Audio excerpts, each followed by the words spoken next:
Hello, my dear students. How are you all? I hope you are well, and I believe that you are preparing very hard for your examinations. So, this is Sabia here, currently working as an RRBPO. I welcome all of you and a very good morning to everyone. As you already know, clerical exam आपके 8th अगस्त से start है and किसी का 8th को है, किसी का 14th को है. So this video is to boost your preparation for the exam. इसमें हम लास्ट फ्यू डेज आपकी प्रिपरेशन कैसी और क्या रहनी चाहिए इसके बारे में डिस्कस करेंगे एंड जिससे आपका बिल्कुल पॉजिटिव रिजल्ट्स आए. ओके, इसके बारे में डिस्कस करेंगे. Also there is a very very good news for all of you जो भी आरआरबी क्लर्क का पेपर देने जा रहे हैं, उनके लिए एक बहुत ही गुड न्यूज़ है, तो उसके बारे में भी डिस्कस करेंगे. So let's begin the video and starting with a good news. ये आपके लिए गुड न्यूज़ क्या है कि जो मॉक टेस्ट का फुल पैकेज होता है जिसमें 20 फुल लेंथ टेस्ट है और 20 सेक्शनल टेस्ट है, specially for RRB clerk prelims. Okay, तो ये जो मॉक टेस्ट है उसे एब्सोल्युटली फ्री कर दिया गया है आपके लिए for today as well as tomorrow. Okay, ये आप देख सकते हैं टाइमिंग, कल रात के 12 बजे तक इसे फ्री कर दिया गया है. तो आपके पास आज का टाइम है, कल का टाइम है. ये आपके लिए बहुत ही अच्छी अपॉर्चुनिटी है, इससे आप अवेल करिए और अपने मॉक टेस्ट को आप दीजिए. ऐसा पीओ के पेपर से भी 2 दिन पहले हुआ था कि गाइडली ने ये फुल्ली फ्री कर दिया था, जिससे कि आप इजीली दे सकते हैं, बिकॉज इस समय जो रिसोर्सेज होते हैं उनकी स्कैर्सिटी होती है. ठीक है, तो लेकिन एक बात आपको यहाँ पर मैं बोलना चाहूँगी कि बहुत ही अच्छी न्यूज़ है आपके लिए, इसे आप ज़रूर अवेल करिएगा. लेकिन ऐसा मत करिएगा, ये आप पॉजिटिव न्यूज़ को नेगेटिव में मत बदलिएगा. ऐसा मत करिएगा कि आज हम पूरे 6, 7, 8, 9, 10 मॉक टेस्ट दे रहे हैं, कल भी दे रहे हैं और बिल्कुल एक्स्ट्रा एक प्रेशर अपने ऊपर बिल्ड कर रहे हैं. ऐसा नहीं करना है. हम जिस तरीके से प्रिपेयर कर रहे थे वैसे ही हमें करना है. और जो 14th के एस्पायरेंट्स हैं वो ईजिली अच्छे से एक कूल और काम माइंड के साथ इस मॉक टेस्ट को वो भी दें, है ना. और जो 7th के एस्पायरेंट्स हैं उनके लिए तो स्पेशली बोलना चाहूँगी कि आप सिर्फ और सिर्फ 3 मॉक टेस्ट या मैक्सिमम 4, मेरे अकॉर्डिंग तो 3 मॉक टेस्ट आप दीजिए. ऐसा नहीं करना है कि बहुत सारे दे दिए आपने. आज 3 दीजिए, कल भी ईजिली आप 2 दीजिएगा और थोड़ा आराम से अपने माइंड को बिल्कुल हमें काम रखना है इस वक्त. ऐसा नहीं है कि हमें फ्री में कोई चीज़ मिल रही है तो पूरा का पूरा करना है. ठीक है, तो अपने अकॉर्डिंग थोड़ा वाइसली आप किया करिए. ऐसा नहीं है हमें कि हमें बिल्कुल एक्स्ट्रा प्रेशर लेकर और अपनी प्रिपरेशन को ख़राब करना है. तो जो अपॉर्चुनिटी है उससे हमें वाइसली अवेल करना है. ठीक है, सो ये आपके लिए गुड न्यूज़ थी कि ये फुल्ली फ्री हो गया है. इस अपॉर्चुनिटी को बिल्कुल आपको ऐसे जाने नहीं देना है, इसे अवेल करना है. ठीक है, अब हम बात करते हैं कि आपकी जो स्ट्रैटेजी है वो कैसी होनी चाहिए. ठीक है, तो फर्स्ट ऑफ ऑल आपको मैं ये बोलना चाहूँगी कि आपका आरआरबी क्लर्क का पेपर है. सबसे इम्पॉर्टेंट चीज़ जो आपको अभी चाहिए वो है कॉन्फिडेंस. देखिए, क्लरिकल पेपर जो होता है ना वो बहुत ईजी होता है. जनरली वो क्या होता है, ईजी होता है. पीओ के पेपर में कभी कभी ईजी होता है, कभी कभी हार्ड भी होता है, लेकिन क्लरिकल पेपर जनरली इजी होता है और स्पीड तेज़ रखकर आपको ज़्यादा अटेम्प्ट्स करने हैं, ये आपको याद रखना है. बहुत इजी होता है, मॉक्स से भी इजी होता है. बहुत ही रेयरली ऐसा हो सकता है कि क्लरिकल पेपर भी हार्ड है. तो अपने मन में आप रख कर चलिए कि आपका पेपर जो है ना, मॉक्स में जिस तरीके के लेवल आप अटेम्प्ट कर रहे हैं उससे भी ईजी आएगा. इसलिए बहुत चिल अपना माइंड को रखना है और कॉन्फिडेंस रखना है. ठीक है, और फुल्ली कॉन्फिडेंट होकर पेपर देने जाना है. उसके बाद मैं आपको ये बोलना चाहती हूँ कि कुछ भी नया जो है उसे टच मत करिएगा. कुछ भी नया टॉपिक आपको टच नहीं करना है. इवन जो 14th के एस्पायरेंट्स हैं वो एक बार सोच सकते हैं कि उनका किसी चीज़ में लैकिंग उन्हें दिख रहा है, कि वो मॉक्स में किसी चीज़ में उनका वीकर सेक्शन है, तो उसे आप फिर से थोड़ा बहुत पढ़ सकते हैं. लेकिन 7th वाले एस्पायरेंट्स ऐसा कुछ भी नहीं करेंगे. डेली करंट अफेयर्स 14th वाले एस्पायरेंट अभी कंटिन्यू रखिए, लेकिन 7th वाले एस्पायरेंट्स जो हैं वो डेली करंट अफेयर्स नहीं पढ़ेंगे. अब 2 दिन आपको छोड़ देना है बिल्कुल. ठीक है, आपको फुल्ली अपने प्री में फोकस करना है और अपने माइंड को काम रखना है. उसके बाद जो मेन से रिलेटेड वीडियो है ना वो आपके लिए आएगी, एक इंटीग्रेटेड वीडियो जिसमें हम पीओ क्लर्क सबको कवर करेंगे. तो ऐसा आपको नहीं सोचना है कि ये सिर्फ पीओ के लिए है मेंस का प्रिपरेशन, क्लर्क के लिए तो अलग से आएगा, ऐसा नहीं सोचना है. ठीक है, आपके लिए एक वीडियो आएगी, उसे आप सब फॉलो करेंगे और वो एक फ्रेश बिल्कुल आप वहाँ से मेंस की प्रिपरेशन करेंगे. और पीओ लेवल का अगर मैं बता रही हूँ, आप क्लरिकल में भी अगर वैसा प्रिपेयर कर लेते हैं तो आपके लिए बेस्ट होगा, निकलेगा ही निकलेगा, इसलिए फॉलो ज़रूर करना है, ठीक है। उसके बाद देखिए रीजनिंग में आपको क्या करना है कि अभी भी आप सिलॉजिज्म के 10 क्वेश्चंस करिए अलग से, मॉक टेस्ट के अलग अलावा मैं कह रही हूँ। इनइक्वालिटी के 5 to 10 क्वेश्चंस करिए, कोडिंग डिकोडिंग के 5 क्वेश्चंस करिए, मतलब सारे जो आपके पास टॉपिक्स है ना उसके 5 to 10 क्वेश्चंस आप करिए ही करिए, ताकि आपका फ्लो बना रहे, ठीक है। मिसलेनियस के 5 क्वेश्चंस जो मैं बोल रही हूँ उसे नोट डाउन कर लीजिए कहीं पर। डिस्टेंस डायरेक्शंस के 5 क्वेश्चन, ठीक है, 5 मतलब एक ही क्वेश्चन जिसमें 5 क्वेश्चन रहेंगे, उससे आपका कवर हो जाएगा, ठीक है। और पजल जो है वो आपको 7 to 8 pre level puzzles daily करने ही हैं, ठीक है। तो इतना आप करिए मॉक्स के अलावा, और मॉक्स तो आपको देने ही हैं। क्वांटिटेटिव एप्टीट्यूड में आपको क्या करना है, simplification, approximation, quadratic equation, number series, इन सभी के 15 क्वेश्चंस करिए। ये क्लरिकल में आपको बहुत हेल्प करते हैं, ठीक है। और बिल्कुल टारगेट बेस्ड प्रिपरेशन आपको करना है, दैट मीन्स टाइमर लगा कर करना है। अगर आप बिना टाइमर के इन सबको प्रिपेयर कर रहे हैं, आपका कोई मतलब नहीं है, कोई भी मतलब नहीं है आपके प्रिपेयर करने का अगर आप बिना टाइमर के कर रहे हैं, क्योंकि सॉल्व तो कोई भी कर लेगा, ठीक है। लेकिन जो बच्चा 5 क्वेश्चन 1.5 या 2 मिनट्स में कर रहा है वो बेस्ट है, वो सही प्रिपेयर कर रहा है, ठीक है, टाइमर लगा कर रहा है। उसके बाद डीआई को आपको 4 to 5 डीआई डेली करनी है अभी 2 दिनों तक, और टाइमर लगा कर ही करनी है, ठीक है। और बाकी जो भी आपके टॉपिक्स होते हैं वो आपके मॉक्स से कवर हो जाते हैं। मॉक्स आपको मैक्सिमम देना ही देना है, 2 से 3 मॉक्स आप दीजिए। मार्क्स आपके इंक्रीज करने हैं, आपको अटेम्प्ट्स इंक्रीज करना है, यही आपका टारगेट रहना चाहिए मन में। लेकिन प्रेशर नहीं लेना है, प्रेशर बिल्कुल नहीं लेना है इस समय पर। जैसा जा रहा है वैसा आप चलने दीजिए, लेकिन थोड़ा सा मन में रखिए कि हमें इम्प्रूवमेंट करनी है, हमारा इस मॉक में इतना परसेंटाइल बना है, नेक्स्ट मॉक में हमें थोड़ा सा इससे अच्छा करना है, ठीक है। तो ये आप ध्यान में रखिए। उसके बाद देखिए 14th वाले एस्पायरेंट्स के लिए एक बात कि जो एक लिंक है डिस्क्रिप्शन में आपके लिए, वहाँ पर आप जाएंगे ना तो देखिए 90% of the times I talk about free content. 90% times मैं आपको हमेशा बताती हूँ कि आपको फ्री कंटेंट कहाँ से मिल पाएगा। तो top 50 puzzles, sitting arrangement, DI और कैसलेट भी, ये सब कुछ आपको टॉप 50 मिल जाएगा। एक लिंक मैंने दिया हुआ है, वहाँ से जाके आप हिंदी और इंग्लिश दोनों में डाउनलोड कर सकते हैं। ये बेस्ड है, जो भी आरआरबी पीओ का एग्जामिनेशन हुआ है ना उस पे बेस्ड है, लेकिन ये क्लरिकल एस्पायरेंट्स के लिए भी है। तो जिसको भी प्रिपेयर करना है, फ्री कंटेंट अवेल करना है, वहाँ से अवेल कर सकते हैं, ठीक है। और एक बहुत इंपॉर्टेंट बात मॉक टेस्ट से रिलेटेड, कि मॉक टेस्ट में कई मॉक टेस्ट में आप अलग अलग साइट्स की मॉक टेस्ट, अलग अलग ऐप के मॉक टेस्ट यूज़ करते हैं।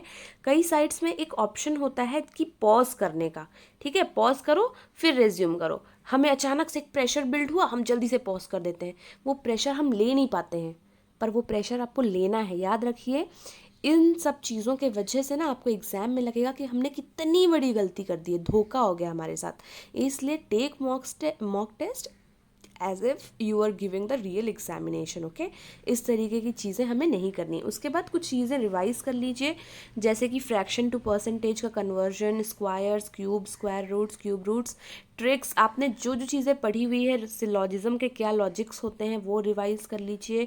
नंबर सीरीज़ का जो पैटर्न होता है उसे एक जगह पे देखिए। बहुत सारे नंबर सीरीज़ जब आप सॉल्व करते हैं, मिसिंग नंबर सीरीज़ हो गया या रॉन्ग नंबर सीरीज़, तो उसके पैटर्न को ऑब्जर्व करिए। कहीं पे अगर पैटर्न आपसे नहीं बनता है तो उस पैटर्न को अलग से लिख कर रख लीजिए कि हाँ इस टाइप का पैटर्न भी आ सकता है। रॉन्ग नंबर सीरीज़ के जो प्रैक्टिस सेशंस होंगे उन्हें थोड़ा सा एक बार कर लीजिए, क्योंकि कई बार अगर थोड़ा सा कोई शिफ्ट हार्ड आता है तो उसमें रॉन्ग नंबर सीरीज़ दिया हुआ होता है, तो इसको भी हमें प्रैक्टिस करना है, ठीक है। उसके बाद पजल्स, डीआईज वगैरह सब कुछ हमें प्रैक्टिस करना है, and have a look on everything you think you need to. जो भी आपने कुछ समझ लीजिए लास्ट मोमेंट रिविजन वगैरह के लिए कुछ बनाया होगा तो उसे आप एक बार देख लीजिए। And I hope you are not 100% sure about which section to attempt first. ये आपको पता है कि सेक्शनल यहाँ पर सेक्शनल टाइमिंग नहीं है, तो कौन सा सेक्शन आपको पहले अटेम्प्ट करना है ये आपको पता होगा, अभी तक आप श्योर हो चुके होंगे। बस मैं आपसे ये बोलना चाहती हूँ कि आप इसी प्लान पे स्टिक रहिएगा, इसे स्विच नहीं करना है, ठीक है। क्योंकि स्विच करने से क्या होता है, हम जिस फ्लो में गए रहते हैं अभी तक अपने मॉक्स के प्रिपरेशन में, अपने प्रिपरेशन के दौरान मॉक्स में, और वहाँ से बिल्कुल अलग कुछ लास्ट में करते हैं तो हमें धोखा ही मिलता है। हम हमारा जो मार्क्स है ना वो बिल्कुल आपका डिफरेंट आएगा। जिस तरीके से आप प्रिपेयर कर रहे थे और समझ लीजिए आपने लास्ट में चेंज कर दिया। इसलिए पहले से अपने माइंड में श्योर रहिए कि मुझे कौन सा सेक्शन पहले अटेम्प्ट करना है और कौन से सेक्शन को थोड़ा सा ज़्यादा टाइम देना है। जैसे समझ लीजिए किसको मुझे 25 मिनट्स देना है, किसको 20 मिनट्स देना है, कौन सा मेरा सेक्शन अच्छा है जिसमें मैं ज़्यादा अटेम्प्ट करके ज़्यादा मार्क्स पा सकता हूँ या पा सकती हूँ। ठीक है, तो ये सारी चीज़ें अपने मन में क्लियर रखिए, बिल्कुल क्लियर रखिए। और अब लास्ट मोमेंट है, चेंज नहीं करना है। देखिए क्वांट में आप स्टार्ट करिए simplification, approximation, number series, quadratic equation के साथ। उसके बाद आप डीआई और अरिथमेटिक पे मूव करिए। एक ये परफेक्ट स्ट्रैटेजी कहलाती है, लेकिन आपका समझ लीजिए कुछ और ही है जिससे आपके बहुत ही बेस्ट मार्क्स आ रहे हैं, फुल मार्क्स आ रहे हैं, तो आप उसे फॉलो कर सकते हैं। लेकिन एक परफेक्ट स्ट्रैटेजी यही है और इन सबको आपको जल्द से जल्द सॉल्व करना है ताकि आप डीआई को भी अटेम्प्ट करके अच्छे मार्क्स ला सकें उसमें। और ये आपको याद रखना है कि डीआई आपको लास्ट, कोई भी डीआई आपको लास्ट के लिए नहीं सॉल्व करनी है। कुछ क्वेश्चंस आपको बचा कर रखने हैं या अरिथमेटिक आप लास्ट में सॉल्व कर सकते हैं। एक एक मार्क्स के क्वेश्चन होते हैं, एक एक मार्क्स का बनते जाता है। लेकिन डीआई अगर आप लास्ट में सॉल्व करेंगे तो समझ लीजिए आपकी पूरी डीआई बन गई। ठीक है, हमने पूरा number of girls, number of boys ऐसे निकालना था, पूरी आपकी बन गई। लेकिन जब आप क्वेश्चन अटेम्प्ट करने चले डीआई के तो आप क्वेश्चन नहीं अटेम्प्ट कर पाए क्योंकि आप लास्ट में सॉल्व कर रहे थे और आपका टाइम आउट हो चुका है। तो ऐसी गलती हमें नहीं करनी है। डीआई को, कोई भी डीआई को लास्ट के लिए नहीं रखना है। सेम गोज फॉर रीजनिंग, यहाँ पे हमें पजल्स को लास्ट के लिए नहीं रखना है। स्टार्ट करना है inequality, syllogism, distance, direction, coding, decoding, order, ranking, मतलब इसी से स्टार्ट करना और इन्हीं में से किसी पे एंड करना है। पजल्स को हमें हमेशा बीच में रखना चाहिए। ये एक परफेक्ट स्ट्रैटेजी होती है, आपकी कोई और होगी तो आप उसे करिएगा। लेकिन जो एक परफेक्ट स्ट्रैटेजी होती है, मैं आपको बता रही हूँ कि पजल्स को लास्ट में सॉल्व नहीं करते हैं, क्योंकि सेम वही पजल्स आप कुछ सॉल्व कर रहे हैं और वो आपका सॉल्व हो गया, आपका सर्कुलर अरेंजमेंट है या कुछ भी है वो बन गया, लेकिन लास्टली आप जब क्वेश्चन सॉल्व करने चले कि ए बी ये जो क्वेश्चन होते हैं वो आपका सॉल्व नहीं हो पाया क्योंकि आपका टाइम ख़त्म हो गया। तो ये सारी गलतियाँ आपको नहीं करनी है। ठीक है स्टूडेंट्स, अननोइंगली या नोइंगली, अनइंटेंशनली कुछ मिस्टेक्स हो जाती हैं। जैसे रीजनिंग आपका अच्छा है तो आप उसी को 30 मिनट देते रह गए, 35 मिनट, लास्ट में आपको लग रहा है कि अरे हमें तो क्वांट भी अटेम्प्ट करना है, या फिर वाइस वर्सा, आपका क्वांट अच्छा है तो आप क्वांट ही अटेम्प्ट करते रह गए। तो ये नहीं करना है, क्योंकि आप ये याद रखिए कि आपको सेक्शनल टाइम नहीं दिया गया है बट सेक्शनल कट ऑफ है, तो इसलिए आपको प्रॉपरली टाइम को डिवाइड करना है और ये गलती आपको नहीं करनी है। ठीक है, इस समय पर आपका मेंटल स्टेटस बहुत अच्छा होना चाहिए।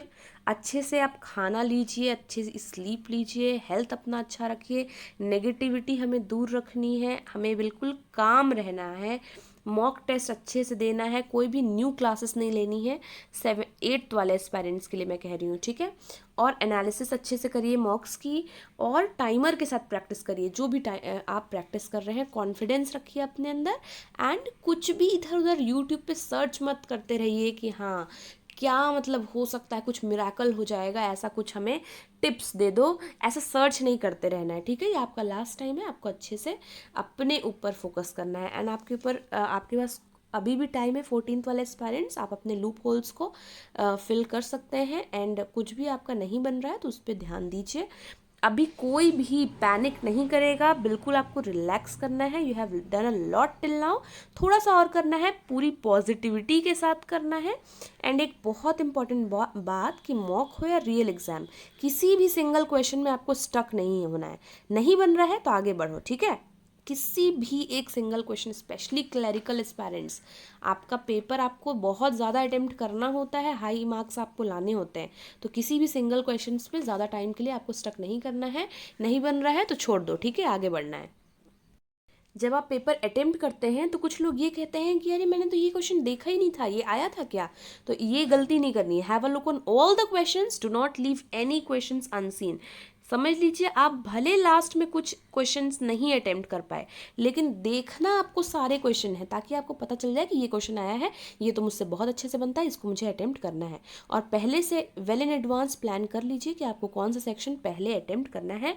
Do not get stuck on any questions. अच्छे से पजल्स को प्रॉपरली अटेम्प्ट करना है, रीड अच्छे से करना है, कुछ भी इधर लेफ्ट का राइट, राइट का लेफ्ट नहीं, रीड कर लेना है। और अच्छे से पजल्स जब आप बनाते हैं तो समझ लीजिए 3 पॉसिबिलिटी बन रही हैं, तो तीनों को बनाइए, ठीक है। ऐसा नहीं है कि एक को आपने छोड़ दिया, तीनों को बनाइए, अच्छे से करिए, लास्ट में आपका एक पॉसिबिलिटी सही हो जाएगा, ठीक है।